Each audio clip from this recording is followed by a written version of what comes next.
हरि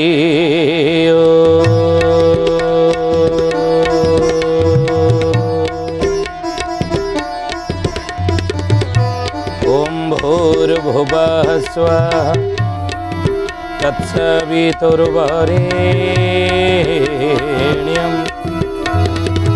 भर्गो देवस्य धीमहि धियो यो नः प्रचोदयात्।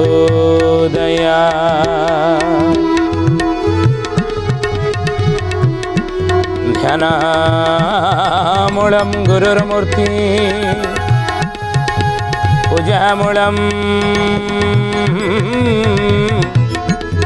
गुरुर्पदं मन्त्रमूलं गुरुर्वाक्यं मोक्षमूलं गुरुर्कृपा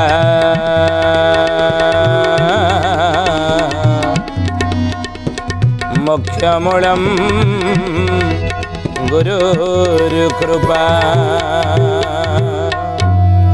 बोलिए महापुरुष अच्युतानंद जी की जय। शुद्धिजनी ज्ञानी गुणी मंडली आज मालिका वचन को आपण मानक स्वागत जनाऊँ। आज मालिका वचन रे आम आलोचना करिया जाऊँचे महापुरुष अच्युतानंदर मालिकार नाम है चकड़ा मडाण। आ ये चकड़ा मडाण रे आउ गोटे पदटे आम नवा कौन से पद महापुरुष अच्युतानंद लिखिं बोले झिंकारी बोलीण एक वर्ण पोक आसीबे शून्य उड़ी आकाश सिंदूर बरन दिशिब लोकरे पड़ी बहुरी। जय जगन्नाथ पतित पावन ओडिशा बड़ ठाकुर कल्प बटवासी प्रभु ब्रह्म राशि कଳି कलुष नाशन। अच्युतानंद महापुरुष लिखिले रामरे झिंकारी बोलीण एक वर्ण पोक आसीबे शून्य उड़ी। झिंकारी बोली एक पोक शून्य उड़ी आसबे भविष्य। आकाश सिंदूर वरण दिशिब लोकरे पड़िब हुरी। ये आकाश सिंदूर वर्ण देखा रक्त वर्ण देखा से रंगर झिंकारी सब आसबे पोक आसबे। ये कथा मालिकार महापुरुष लिखिं सुधीयनी ज्ञानी गुणी मंडली। जदि महापुरुष लिखिं ये मालिका वचन न होबार मिछ नुह। ये कथा को महापुरुष मध्य आहरी कहले कहले केतेबेले आसीबे से झिंकारी माने केतेबेले आसीबे। श्री रामचंद्र पचारते गुरुदेव से झिंकारी बोली जो पोक झिटिका से केतेबेले माड़ी आसीबे से कथा खोलिक कहूना ना झर मान जे सुखिला पड़िब। झर मान जे सुखिला पड़िब। झर मान जे सुखिला पड़िब। झर मान जे सुखिला पड़िब। झाड़ जंगल निशुन होइब। झाड़ जंगल निशुन होइब। झिंटिका पोक मातिबे अपार। झिंटिका पोक मातिबे अपार। झड़ तोफान होइब विस्तार। झड़ तोफान होइब विस्तार।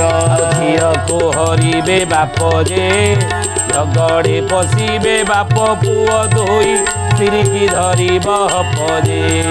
झगड़े पशिबे बाप पुओ धोई तिरिकी धरिब हपजे। महापुरुष लिखिले देखो कि बड़ी शब्द संयोजना प्रतिटी अक्षर आप देखुना प्रतिटी पदर प्रथम अक्षर देखो गोटे अक्षर आरंभ है कि ये झर मान जे सुखिला पड़िब। झर लिखिले कहले समय आसो तो झर मान सब सुखिला पड़ो।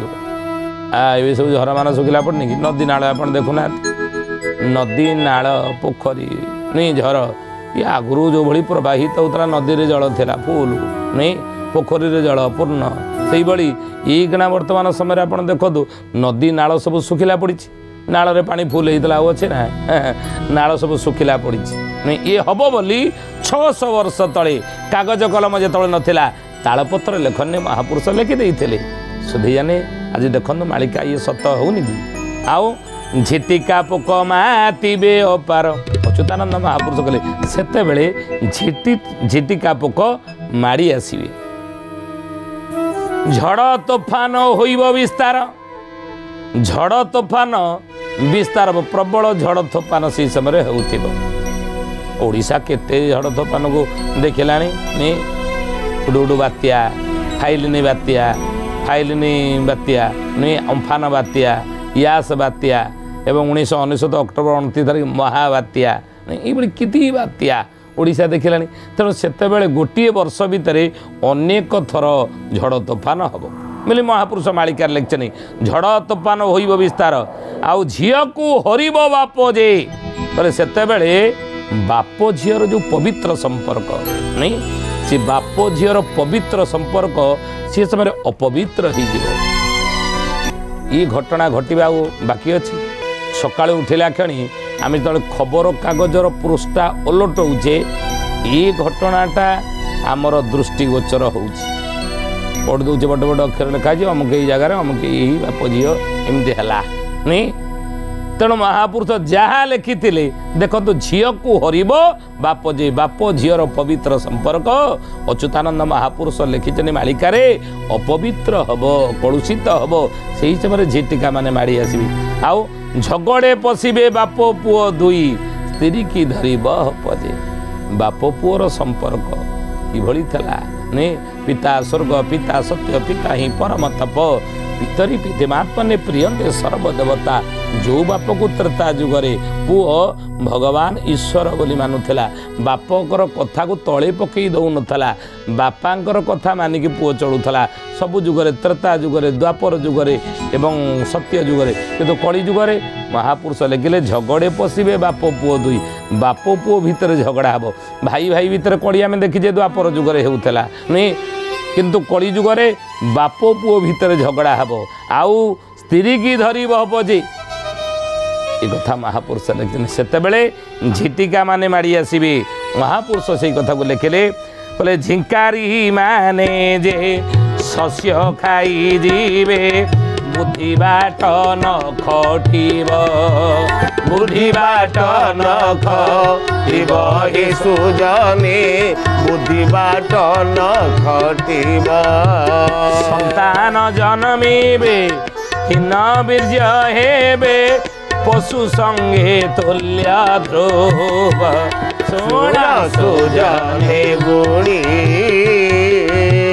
बेल काल आसी लाणी हे सुण सुजने गुणी महापुरुष लिखिले कहले बाबूरे सेतेबेले झिंकारी माने जे शस्य खाई जीवे बुद्धि बाट न घटिब से झिंकारी माने जो माने आसीबे से माने इमिति आसिकी शस्य खाद्य अतीत बड़ी किसी घटना घटी कि से भाव में आउरी आगू आसवे जो भली अतीत आसीते आउरी आगू से झिंकारी माने माड़ी आसवे शस्य खाद्य सब खाईजे आ खाइले संतान सेतेबेले संतान जन्मिबे हीन बीर्य हेबे आगुरु जो बड़ी पिला जन्म होउथले आपण जानिथिबे से नॉर्मल पिला जन्म डेलीवरी होता संतान जन्म होता संघर्ष करी माँ गर्भर बाहर ये आउ अच्छी ये आउ कष्ट आम सहबुनि ये जो बड़ी पिला जन्म होती आप जानी ऑपरेशन माध्यम सिजेरियन माध्यम नुहे से पिला टिके जदि वर्षा हो जाऊँगी माँ मैंने छुआ को छुआ को थंडा सागे सागे हो आगुरी आप जातु देखिए 50 वर्ष तलू पिला जन्म होते 4, 5, 6, 10, 12 सेतबेले नुहे माँ गर्भ 10, 12 छुआ ये गोटे छुआ जन्म माँ को बहुत कष्ट ताकू मनीष करवा तार जत्न नवा कहीं ना महापुरुष 600 वर्ष तले मालिकार लिखिछन यही पिला जन्म हे कौभली संतान जन्मिबे हीन बीर्य हेबे पशु संगे तुल्य ध्रुव बोलिए महापुरुष अच्युतानंद जी की जय बोले बाबूरे झिंकारी माने जो माड़ी आसबे से कौन हम ये संसार कौन घटना हम बलि गुड़िक घटो ना से संतान जन्मिबे हीन बीर्य हेबे पशु संगे तुल्य ध्रुव आउ से झिंकारी माने आसी खाद्य शस्य सब खाई अतीत आसते आहरी आगु आसबे आ कौ दिगरू आसबे गुरुदेव श्री रामचंद्र पचारे से झिंकारी माने कौ दिगरू आसबे से कथा टे कहना ज्ञानी गुड़ी मंडली ये कथा कौन मालिकार महापुरुष लिखिं ଝିଙ୍କାରୀ ମାନେ କେଉଁ ଦିଗରୁ ଆସିବେ?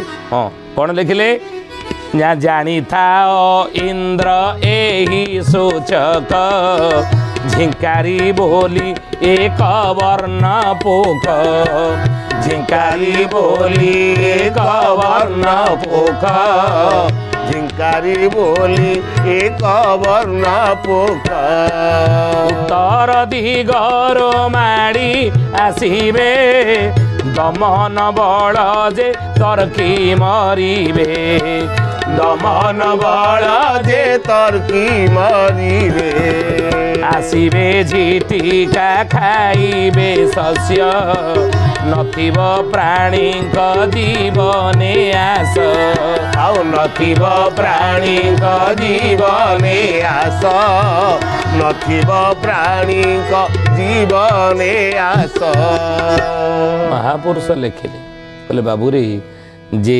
ଜାଣିଥା ଇନ୍ଦ୍ର ଏହି ସୂଚକ କିଏ କହୁଛନ୍ତି? ଭଗବାନ ପ୍ରଭୁ କହୁଛନ୍ତି, କୃଷ୍ଣ କହୁଛନ୍ତି ହେ ଇନ୍ଦ୍ର ଇଏ ସୂଚନା ମୁଁ ତୁମକୁ ଦଉଛି। ନା କି ସୂଚନା? ନା ତୁମେ ବର୍ଷା କଲେ ବି ଶସ୍ୟ ହେବନି ଆଗକୁ ଏଭଳି ଗୋଟେ ସମୟ ଆସିବ ଶସ୍ୟ ହେବ ନା କାହିଁକି? ନା ଝିଙ୍କାରୀ ମାନେ ମାଡ଼ି ଆସିବେ ଆଉ ଝିଙ୍କାରୀ ବୋଲି ଏକ ବର୍ଣ୍ଣ ପୋକ ହେ ଇନ୍ଦ୍ର ଆସିବେ। ଇନ୍ଦ୍ର କହୁଛନ୍ତି ଭଗବାନ ଏ ଅଚ୍ୟୁତାନନ୍ଦ ମହାପୁରୁଷ ଶ୍ରୀ ଶ୍ରୀ ରାମଚନ୍ଦ୍ରଙ୍କ ଆଗରେ କହିଛନ୍ତି ଉତ୍ତର ଦିଗରୁ ମାଡ଼ି ଆସିବେ। ଉତ୍ତର ପଟରୁ ଉତ୍ତର ଦିଗ କହିଲେ କେଉଁଟା? ଆମର ଉତ୍ତର ଦିଗ ଭାରତର କେଉଁଟା? ଚାଇନା। ପଶ୍ଚିମ ପଟ ହେଉଛି କେଉଁଟା? ଦେଖିବେ ତା ହେଉଛି ପାକିସ୍ତାନ। ତେଣୁ ଉତ୍ତର ଦିଗରୁ ମାଡ଼ି ଆସିବ। ଚାଇନା ପଟୁ କରୋନା ଆଇଥିଲା। କରୋନା ମହାମାରୀ ଯେତେବେଳେ ଆସିଥିଲା କେଉଁ ଦିଗରୁ ଆସିଥିଲା? ନା ସେଇ ଚାଇନା ପଟରୁ ଆସିଥିଲା, ଉତ୍ତର ଦିଗରୁ ଆସିଥିଲା ନା ଆଉ। ତେଣୁ ମହାପୁରୁଷ କହିଲେ ଉତ୍ତର ଦିଗରୁ ସେଇ ଝିଙ୍କାରୀ ମାନେ ଆଗକୁ ମାଡ଼ି ଆସିବେ। ହୁଏତ ୟା ପଛରେ କିଛି ଗୋଟେ କାରଣ ଥାଇପାରେ, ୟା ପଛରେ କିଛି ଗୋଟେ ଷଡ଼ଯନ୍ତ୍ର ଥାଇପାରେ।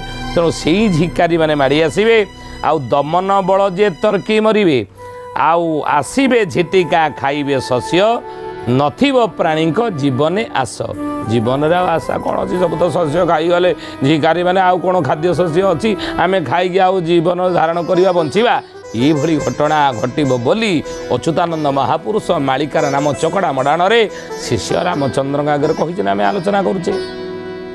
ଆଉ ଏଇ ଝିଟିକା ବଳ ମାଡ଼ି ଆସିଲେ କେଉଁ ସମୟରେ ମାଡ଼ି ଆସିବେ? କେଉଁ ସମୟରେ ମାଡ଼ି ଆସିବେ? କେଉଁବେଳେ ମାଡ଼ି ଆସିବେ? ଜ୍ଞାନୀ ଗୁଣ୍ଡମଳି ଏ କଥା ମଧ୍ୟ ଅଚ୍ୟୁତାନନ୍ଦ ଲେଖିଛନ୍ତି। କ'ଣ ଲେଖିଛନ୍ତି? ନା ଝିଙ୍କାରୀ ବୋଲିଣ ଏକ ବର୍ଣ୍ଣ ପୋକ ଆସିବେ ଶୂନ୍ୟ ଉଡ଼ିଣ ଆସିବେ ଶୂନ୍ୟ ଉଡ଼ିଣ ହେ ସୁଜନେ ଆସିବେ ଶୂନ୍ୟ ଉଡ଼ିଣ ଏହି ସୂଚକରୁ ଜାଣିବୁ ଗରୁଡ଼ ତେତିକି ଆସିବେ ସୈନ୍ୟ ଷୋଳ ସୁଜନେ ଗୁଣି ବେଳ କାଳ ଆସି ଲାଡ଼ି ହେ ଷୋଳ ସୁଜନେ ଗୁଣି କହିଲେ ଯେତିକି ପୋକ ଆସିବେ ବା ଝିଟିକା ଆସିବେ ମନେ ରଖନ୍ତୁ ଏ କଥା। ଇଏ ଝିଟିକା ପୋକ ଯେତେବେଳେ ଶୂନ୍ୟରୁ ଉଡ଼ିକି ଆସିବେ ଅଚ୍ୟୁତାନନ୍ଦ ମହାପୁରୁଷ ଚକଡ଼ା ମଡ଼ାଣ କହୁଛନ୍ତି ରାମରେ ଜାଣିଥା ରାମ ଏଇ ସୂଚକରୁ ସେତିକି ଆସିବେ ସୈନ୍ୟ। ଗୋଟେ ଆଲୋଚନା ଯଦି ଆମେ କରିବା ଯେ ଯୁଦ୍ଧ ତ ଆଗକୁ ହେବ ନା, ଆପଣ ଭାବନ୍ତୁ ନାହିଁ ଯୁଦ୍ଧ ହେବ ନା ନାହିଁ। ମହାଭାରତ ଯୁଦ୍ଧର ଗୋଟିଏ ଓଳି ବାକି ଅଛି। ଏ ଯୁଦ୍ଧଟା ଆଗକୁ ହେବ ଆଉ ଯୁଦ୍ଧଟା 13 ମାସ ହେବ। ପ୍ରଥମ ବିଶ୍ୱଯୁଦ୍ଧ ହେଇଛି 1914 ନୁହେଁ, 1914ରୁ 1919 5 ବର୍ଷ। ଦ୍ୱିତୀୟ ବିଶ୍ୱଯୁଦ୍ଧ ହେଇଛି 1939ରୁ 1945 6 ବର୍ଷ। ତୃତୀୟ ବିଶ୍ୱଯୁଦ୍ଧ ହେବ ଯାହାକୁ ମହାଭାରତ ଯୁଦ୍ଧର ଗୋଟିଏ ଓଳି ଭାବରେ ତା କଳିଯୁଗରେ ହେବ। ତୃତୀୟ ବିଶ୍ୱଯୁଦ୍ଧ କେତେ ବର୍ଷ? ନା 13 ମାସ। 13 ମାସ ଏ ଯୁଦ୍ଧ ହେବ। ଅଚ୍ୟୁତାନନ୍ଦ ମହାପୁରୁଷଙ୍କର ମାଳିକାକୁ ଯଦି ଆମେ ଆଲୋଚନା କରିବା ସେ ମାଳିକା ଅନୁସାରେ ହୁଏତ ମହାପୁରୁଷ ଲେଖିଛନ୍ତି 2026ରୁ 27 ମସିହା ଭିତରେ ହୋଇପାରେ ପାରେ ବୋଲି ଆମେ କହୁଛୁ ବୁଝିଲେ। ତେଣୁ ବର୍ଷକ ତ 12 ମାସ ନା, ବର୍ଷକୁ କେତେ 12 ମାସ। ତେଣୁ 12 ମାସ ଆପଣ କହୁଛନ୍ତି 26ରୁ 27 ମସିହା ଏ ତ 12ଟା ମାସ। ଆଉ 26 13 ମାସ କେମିତି ହେବ? ନା ଦୋମାସୀ ପଡ଼ିବ। ଦୋମାସୀ ପଡ଼ିବ, ବେଳେବେଳେ ଦୋମାସୀ ପଡ଼େନି କି? ଯୋଡ଼ା ଶ୍ରାବଣ ପଡ଼ିକି 13 ମାସ ଭୋଗ ହେଇଥିଲା ଅତୀତରେ। ତେଣୁ ଦୋମାସୀ ସେତେବେଳେ ପଡ଼ି 13 ମାସ ଚାଲିଥିବ।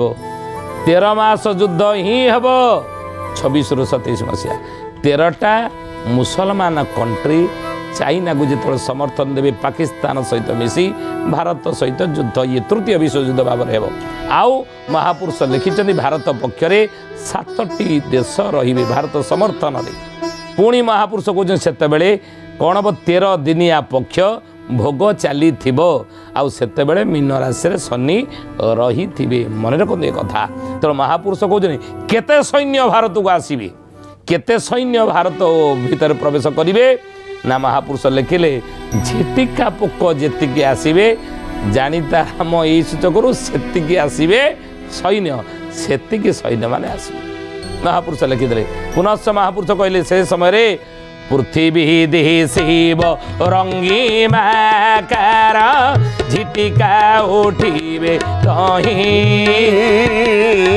शस्य क्षेत्र सब उजाड़ी न देवे कहली तोते बोझाई कहली तोते बुझाई हे सुजने कहली तोते बुझाई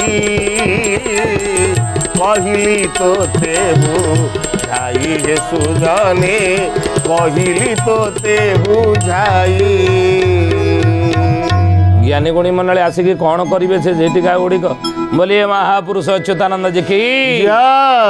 महापुरुष कहले बाबूरे पृथ्वी दिशिव रंगीमा आकार झिटिका उठिबे तई पृथ्वी रंगीमा कहले लाल वर्ण देखा झिटिका जो आसवे शस्य क्षेत्र सब उजाड़ीण देवे कहली तोते बुझाई सबू शस्य क्षेत्र उजाड़ीण देवे अतीत में आलोचना करने की भक्त को नाना कषण पड़ब अर्ण जल न मिल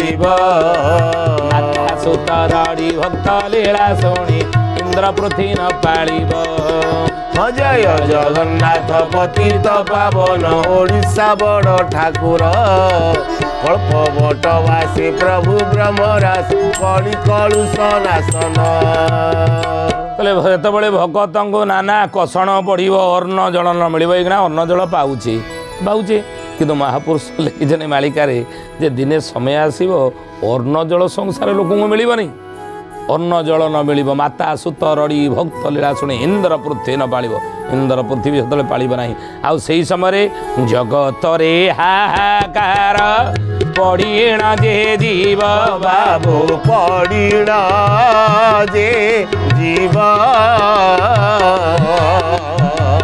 खाद्य अभावे मनीष मांस खाइब बाबू मांस खाइबा जब जगत रे हाहाकार पड़ झिटिका जो खाद्य शस्य सब खाईदेवे शस्य क्षेत्र खाद्य मिल ना से खाद्य अभावे मनीष मांस खाइब मनीष खाइब मनीष मांस ये घटना गोटे अधे जगार घटला कि आगू को आप देखिए आउरी घटे प्रबल मात्रा घटो खाद्य अभाव जो देखादेव मनीष खाइब मनीष मांस हम अच्युतानंद महापुरुष लिखिं केतबेले सेतबेले झिटिका माने जो आसवे युद्धर घन घटा चली आउरी अच्युतानंद महापुरुष कहले कहले शुण रे कोमर निष्ठाव चना उत्तरो आसवे झिटिका गणा उत्तरो आसवे झिटिका गणा उत्तरो आसवे